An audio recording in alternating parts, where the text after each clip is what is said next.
T'es-tu déjà senti si fatigué que le simple fait de garder les yeux ouverts te demandait un effort surhumain? Une fatigue non pas du corps, mais de l'âme. Une fatigue née de jours qui se ressemblent, de gestes répétés sans joie, et du poids d'un amour qui a cessé de te voir.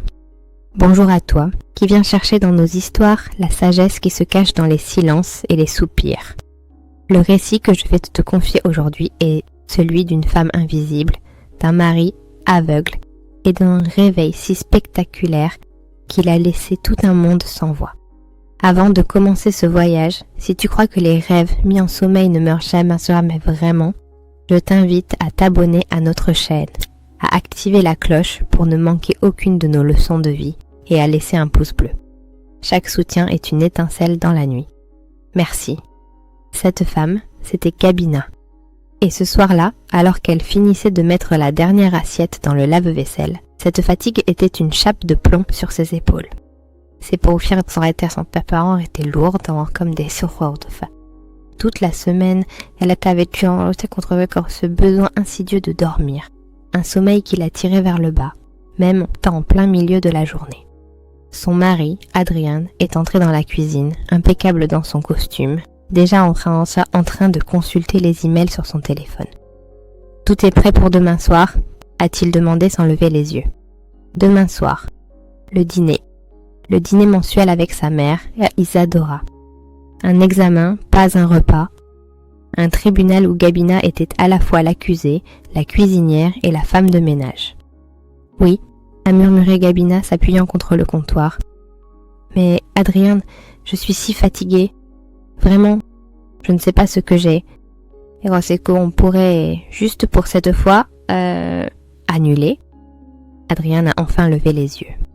Pas avec inquiétude, avec agacement. « Gabina, ne dis pas de bêtises. Bien sûr que j'aurais remarqué si tu étais souffrante. Tu es juste un peu lasse. On ne peut pas annuler ça demain.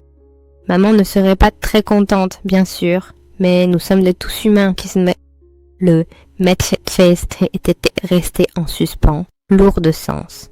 Mais je n'ai pas envie de subir sa mauvaise humeur. Gabina a soupiré. Un soupir si profond qu'il semblait venir du centre de la terre. Quelle envie elle avait de s'effondrer là, sur le sol froid de la cuisine, et de dormir. Une nuit ou deux, mais rien de moins. « Et tu as raison, » a-t-elle dit d'une voix vide. « Je vais me coucher. » En montant l'escalier, chaque marche était une montagne.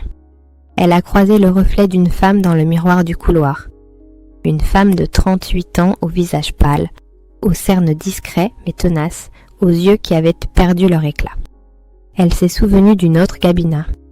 Une Gabina qui riait fort, qui passait ses nuits à peindre, qui rêvait d'illustrer des livres pour enfants.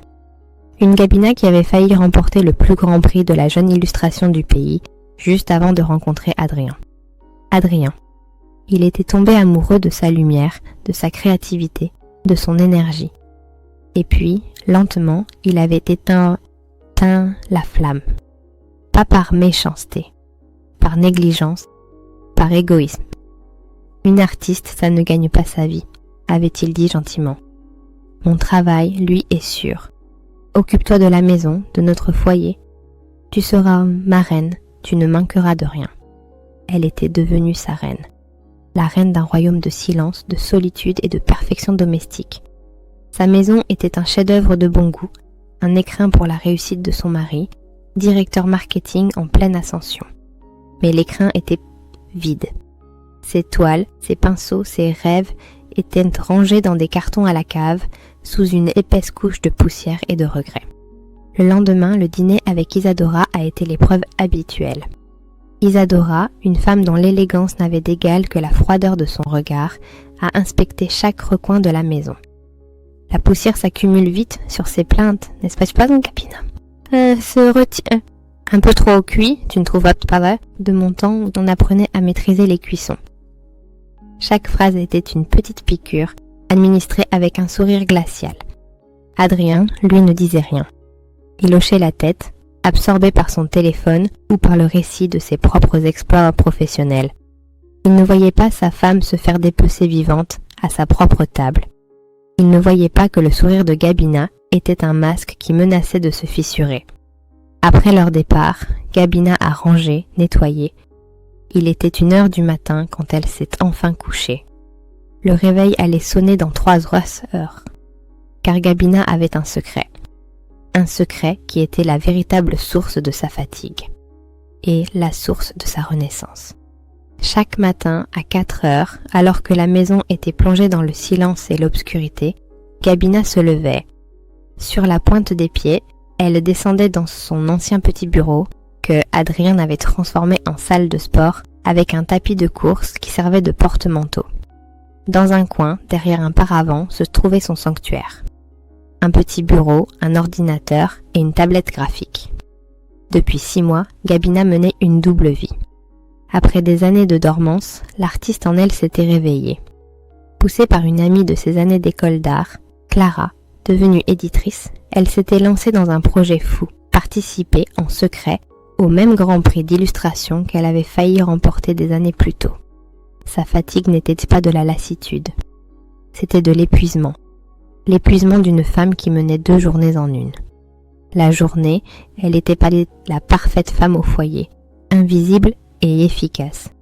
La nuit, elle devenait une créatrice, une magicienne qui donnait vie à un monde de couleurs et de rêves sur son écran.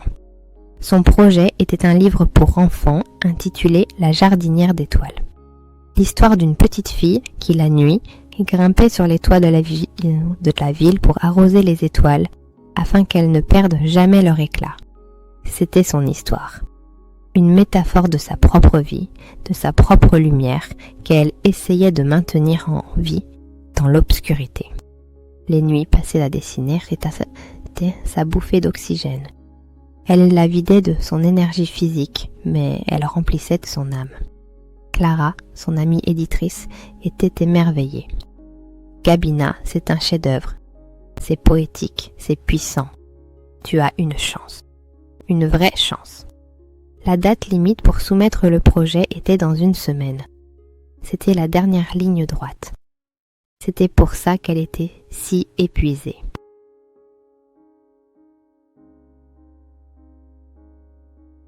Le silence est celui de la concentration, de l'effort secret.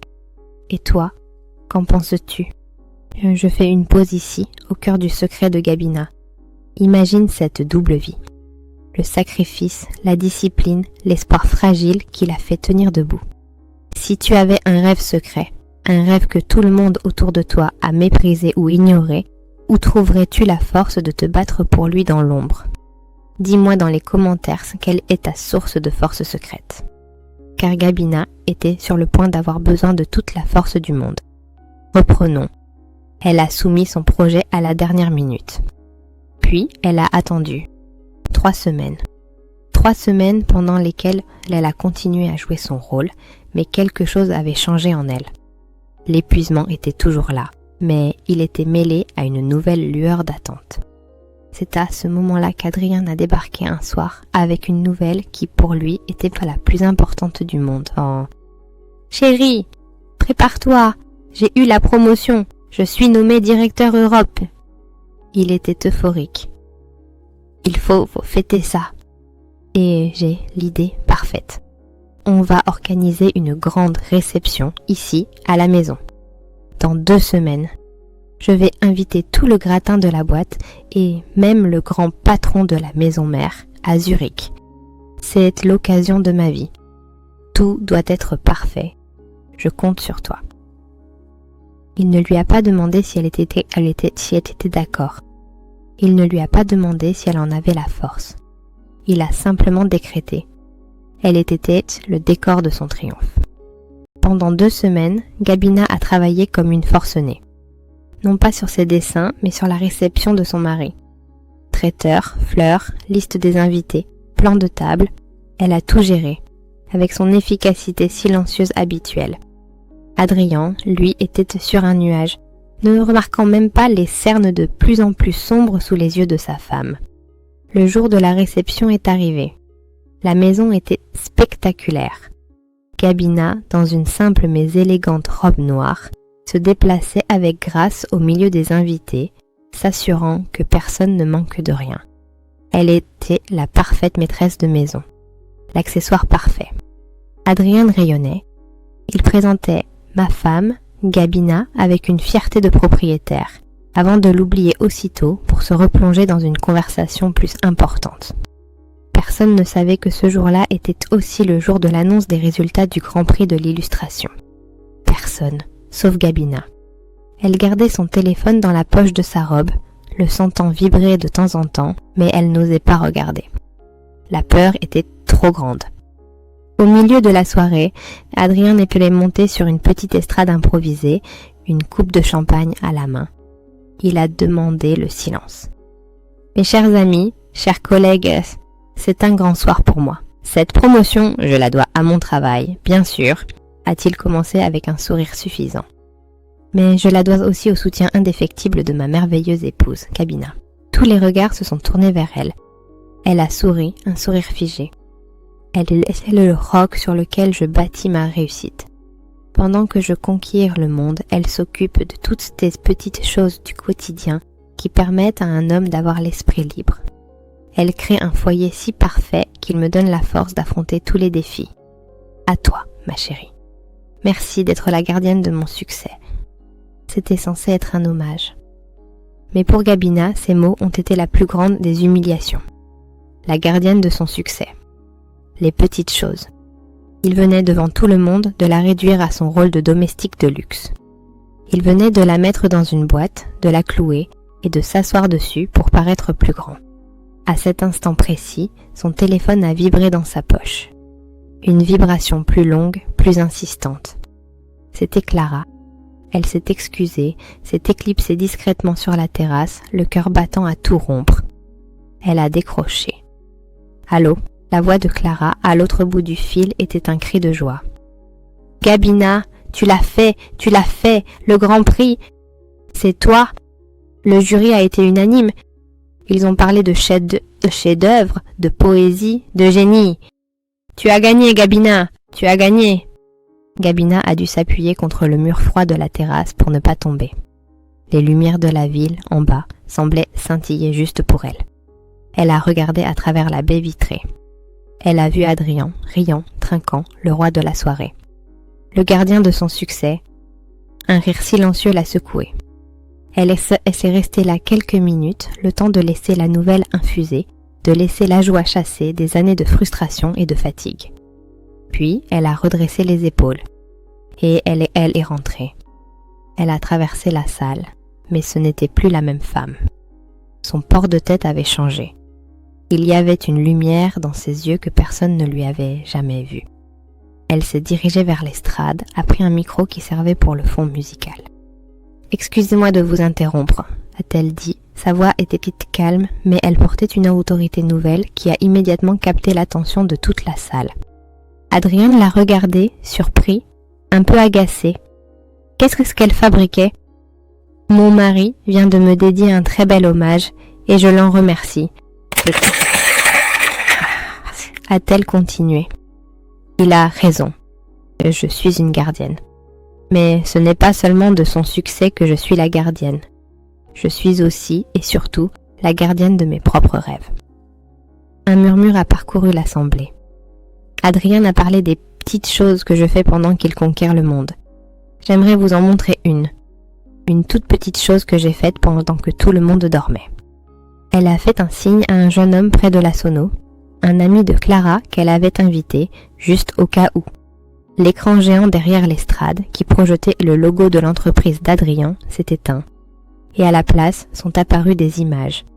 Les images de son livre, les illustrations de la jardinière d'étoiles, des dessins d'une beauté à couper le souffle, plein de poésie et de lumière.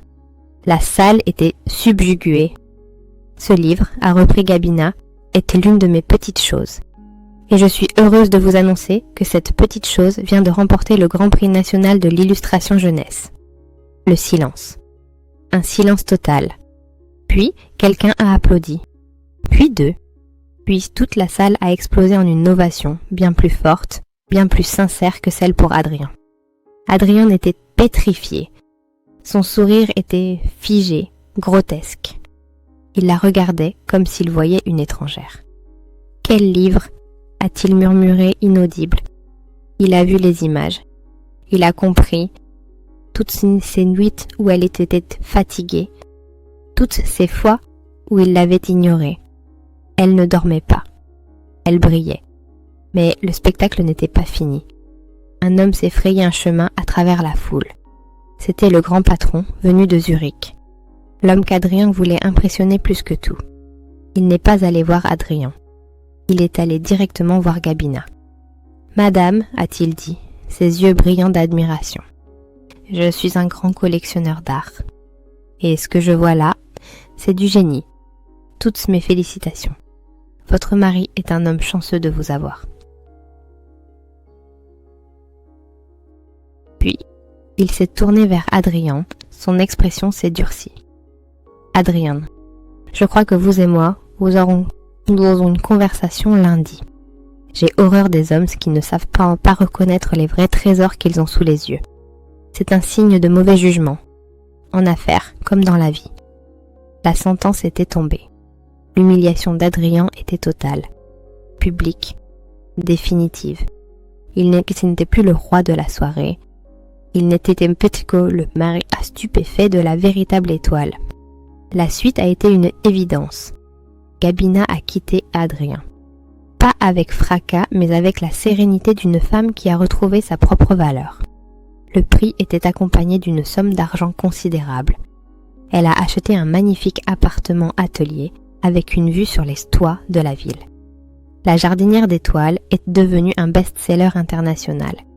Elle a recommencé à vivre, à rire, à être. Adrien a été stupéfait. Vraiment, il n'avait jamais imaginé qu'il y avait un univers entier qui brillait à l'intérieur de la femme silencieuse qui lui servait son café chaque matin. Il a essayé de la reconquérir, bien sûr. Mais il était trop tard. On ne remet pas une étoile en cage une fois qu'elle a retrouvé le ciel. Parfois, on croit que la vie nous a mis sur une étagère, que notre histoire est terminée. Mais il suffit d'une étincelle, d'un rêve secret, pour que les pages se tournent à nouveau et pour écrire le plus beau des chapitres. Celui où l'on devient enfin le héros de sa propre histoire. Et toi, qu'en penses-tu? Que ferais-tu à sa place? Je vous lis dans les commentaires, l'histoire de Gabina est celle d'une renaissance. Elle nous rappelle que le plus grand des sommeils n'est pas celui du corps, mais celui de l'âme, et qu'il n'est jamais trop tard pour se réveiller. Elle nous enseigne que notre valeur ne se mesure pas à l'aune du succès de ceux que nous servons, mais à la lumière de nos propres rêves accomplis. Si ce récit de force et d'accomplissement a fait briller quelque chose en toi, si tu crois que chaque femme est une jardinière d'étoiles en puissance, alors rejoins la grande famille des Histoires Fabias. Abonne-toi pour que la sagesse de nos récits continue d'illuminer nos chemins. Active la cloche pour ne jamais manquer un réveil. Et laisse un like si tu penses que la plus belle des promotions est de devenir le patron de sa propre vie. Merci de ton écoute. Prends soin de toi et n'oublie jamais d'arroser tes propres étoiles. Elles n'attendent que ça pour briller. À très bientôt. Like et abonne-toi maintenant. Merci.